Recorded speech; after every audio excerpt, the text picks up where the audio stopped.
فرماتی ہیں لقد كانت تنورنا وتنور رسول اللہ صلی اللہ علیہ وسلم واحدا سنتين او سنة وبعض سنة، 2 سال یا اس کے لگ بھگ میرے گھر کا تنور اور رسول اکرم صلی اللہ علیہ وسلم کی زوجات مطہرات جہاں کھانا پکاتی، ہمارا یہ تنور دونوں گھروں کا تھا، ہم اکٹھی روٹیاں لگایا گیا۔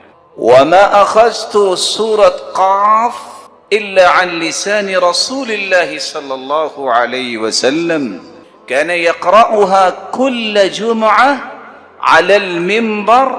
میں نے سورت قاف یہ اللہ کے رسول صلی اللہ علیہ وسلم سے یاد کی، میں روٹیاں پکا رہی ہوتی اور میں گھر میں ہوتی، اللہ کے رسول صلی اللہ علیہ وسلم اذا خطب الناس، جب لوگوں کو خطبہ دیتے منبر پر کھڑے ہو کے، تو اللہ کے رسول صلی اللہ علیہ وسلم نے اتنی بار سورت قاف پڑھی ہے کہ مجھے بار بار سن کے یہ پوری سورت یاد ہو۔ واصل ابن اسقع رضی اللہ تعالی عنہ روایت کرتے ہیں كان رسول اللہ صلی اللہ علیہ وسلم يقرأ بقاف والقرآن المجید فی الفجر ونحوها۔ آپ صلی اللہ علیہ وسلم کا معمول یہ تھا کہ آپ صبح کی نماز میں سورت قاف اور اسی طرح کی صورتیں پڑھا کرتے۔ صحابی روایت کرتے ہیں رسول اللہ صلی اللہ علیہ وسلم نے فرمایا اعطیت مکان التوراة السبع الطوال، اللہ ذو جلال نے تورات کی جگہ پہ مجھے 7 لمبی صورتیں عطا کی۔ وضع الیمنى، دائیں ہاتھ کو، علی الشمال فی الصلاة، بائیں ہاتھ پہ رکھنا نماز میں۔ حلب الطائی روایت کرتے ہیں یضع هذه علی صدری، اس ہاتھ کو سینے پہ رکھے۔ وصف یحییٰ، راوی یحییٰ نے وصف بیان کیا کیسے؟ الیمنى علی الیسرى فوق المفصل، دائیں کو بائیں پر جوڑ کے اوپر۔ سہل ابن سعد رضی اللہ تعالی عنہ سے مروی ہے، صحیح بخاری کی روایت ہے 740 نمبر۔ كان الناس يؤمرون، لوگوں کو حکم دیا جاتا ان يضع الرجل اليد اليمنى على ذراعه اليسرى في الصلاة، لوگوں کو اس بات کا حکم دیا جاتا کہ اپنا دایاں ہاتھ اپنے بائیں بازو پہ رکھیں نماز میں۔ ابو حاتم الرازی، ابو زرع الرازی، یہ رازیان اللہ تعالیٰ نے ان کو علم ایسا دیا تھا کہ یہ راز کی باتیں کرتے تھے اور ان کی زندگیاں بھی راز ہیں۔ کچھ نام جو ہیں وہ بڑے پیارے ہیں۔ مالک بن دینار، مالک بن دینار، جیسا دینار مہنگا ہے ان کی حدیثیں بھی بہت مہنگی ہیں۔ یہی وجہ ہے کہ سفیان ابن عیینہ جب حج کرنے آئے تو ایک چبوترے پہ بیٹھ کے وہ حدیث بیان کر رہے تھے، تو ایک شخص کو بڑا شوق تھا حدیث سننے کا، کہتے حدثنی حدثنی حدثنی، وہ بیان کرتے گئے، آخر کب تک؟ کہتے ہیں اب بس۔ انہوں نے ہاتھ کا اشارہ کیا تو وہ چبوترے سے بیٹھا نیچے گر گیا۔ اس نے اپنے پاؤں اور ہاتھ اس طرح ہلانے اور حرکت کرنے شروع کیے جیسے واقعتاً وہ گرا ہے اور بس وہ مہمان ہے، اور جانتے بوجھتے منہ کھولا اور جس طرح کوئی بیمار آدمی کرتا ہے اسی کیفیت میں چلا۔ سفیان بن عیینہ بڑے پریشان ہوئے کہ لوگ کہیں گے کہ یہ محدث انسان، اس نے حاجی مار دیا۔ چھلانگ لگا کے نیچے گئے، کہتے ہیں الا فلتتق اللہ، اللہ سے ڈر جاؤ، کیا کر رہے ہو؟ کہتا نہیں، حتی تحدثنی 100 حدیث عن الزہری و100 حدیث عن مالک بن دینار، 100 حدیثیں زہری کی سند سے، 100 حدیثیں مالک بن دینار کی سند سے سنا دو تو اٹھوں گا، مگر نہ اسی طرح پڑا رہوں گا، لوگ کہیں گے کہ حاجی مار دیا ہے۔ ان بیچاروں کو سنانا پڑا۔ آج ضد کیا ہوتی ہے؟ میں نے پڑھنے نہیں جانا۔ وہاں ضد کیا ہے؟ 200 حدیثیں سناؤ گے تو جان چھوڑوں گا۔ ابو زرع رازی رحمت اللہ علیہ، ان کو صرف 7 لاکھ حدیثیں یاد تھیں۔ کسی نے سوال کیا ابو زرع رازی سے کہ آپ نے علم حاصل کرنے کے لیے کتنا پیدل سفر کیا؟ کہا 30,000 میل۔ اور سوال کرنے والا بھی کوئی بادشاہ ہوگا؟ کہتے ہیں بس؟ تو مسکرا کے کہتے ہیں ثم ترکت العد، میں نے 30,000 میل تو سفر گنا تھا، اس کے بعد پھر گننا چھوڑ دیا۔ ابو ذر رازی رحمت اللہ علیہ جب فوت ہوئے، اتفاق ایسا ہے جب ان کا آخری وقت آیا تو 3 محدث ان کے پاس موجود تھے، ابو حاتم الرازی، منذر بن شازان، ابن ورع، اور حدیث یہ کہتی ہے لقنوا موتاکم بلا الہ الا اللہ، قریب المرگ جو ہے، جو آخری سانسوں میں ہے، اس کو تلقین کرو کہ وہ لا الہ الا اللہ پڑھے۔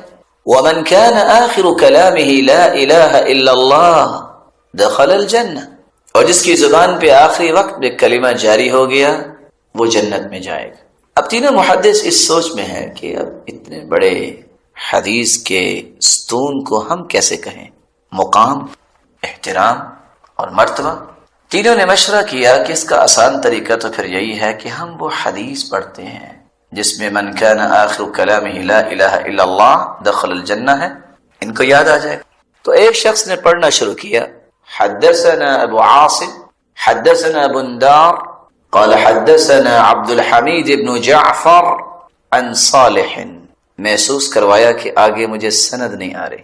دوسرے کہتے ہیں رکو میں اس کو پورا کرتا ہوں، حدثنا بندار قال حدثنا عبد الحمید بن جعفر عن صالح ابن ابی عن صالح ابن ابی، وہ بھی رک گئے۔ ابھی رکے تھے کہ ابو ذر رازی رحمت اللہ علیہ نے آنکھیں کھول لی، کہتے اجلسونی، مجھے بٹھاؤ، فاجلسو، ان کو ٹیک لگا کے بٹھایا۔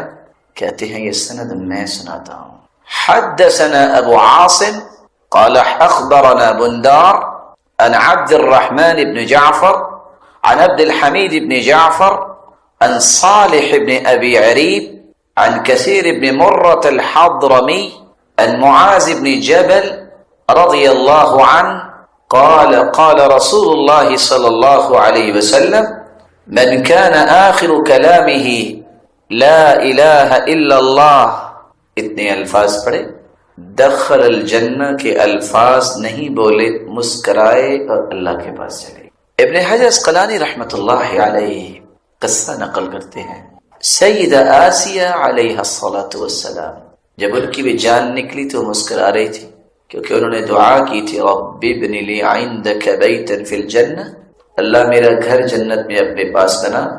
اللہ تعالیٰ نے اس کو گھر دکھایا۔ ابن کثیر اپنی تفسیر میں لکھتے ہیں ادھر اس نے گھر کو دیکھا، خوش ہوئی اور اسی حالت میں اس کی جان قبض کر لی گئی۔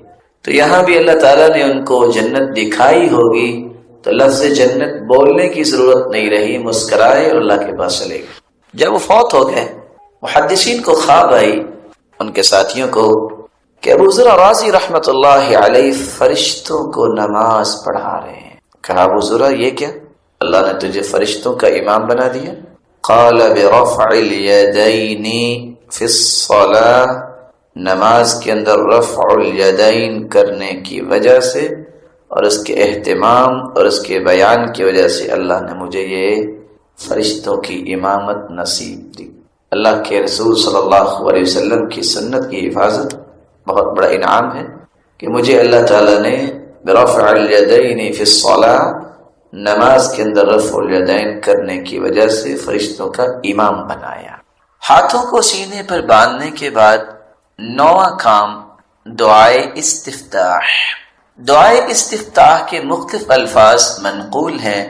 سیدنا ابو ہریرہ رضی اللہ تعالی عنہ بیان کرتے ہیں كان رسول الله صلى الله عليه وسلم إذا كبر في الصلاة سكت هنية قبل أن يقرأ۔ رسول اللہ صلی اللہ علیہ وسلم جب نماز کے لیے تکبیر کہتے، اللہ اکبر کہتے، تو تکبیر کے بعد اور قرات سے پہلے کچھ دیر خاموش رہتے۔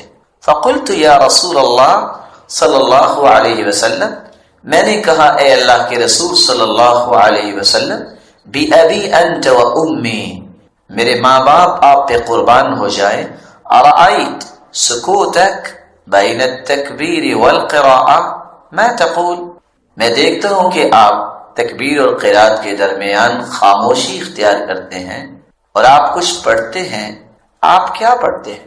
قال اقول، میں یہ کہتا ہوں، اللہ کے رسول نے فرمایا اللہم باعد بینی وبین خطایای، كما باعدت بين المشرق والمغرب اللهم نقني من الخطايا كما ينقى الثوب الأبيض من الدنس اللهم اغسل خطاياي بالماء والثلج والبرد.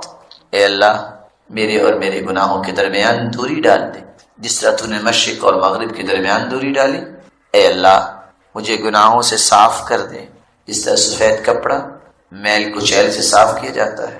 اے میرے پروردگار میرے گناہوں کو پانی برف اور اولوں سے دھو ڈال.